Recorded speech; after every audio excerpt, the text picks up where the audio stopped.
She also said and addressed the fund controversy ng DepEd dahil we remember from the last few months ago, halos walang naipatayo si Duterte sa kanyang mga goals sa Department of Education.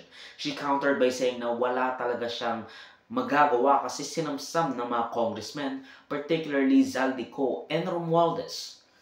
Dagdag pa nga raw si Liza ng pera galing sa DepEd sa kung sino mang tao. At sabi niya, bakit ka magbibigay? Hindi ka naman tao ng gobyerno. Bakit ka magbibigay ng pera ng gobyerno kung hindi ka naman opisyal ng gobyerno?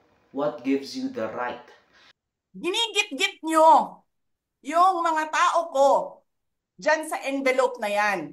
Lisa Marcos, naalala mo? Nagpadala ka sa akin ng video? Sinabihan mo ako saan kukunin ang pera. Pinakita mo ang muka ng tao doon sa video message mo.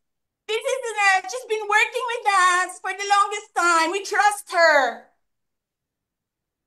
You sent me written instructions about money. Millions a month. Anong nakalagay doon sa envelope? DepEd. Anong ginawa ko? Binigay ko sa DepEd. Putak na mukha.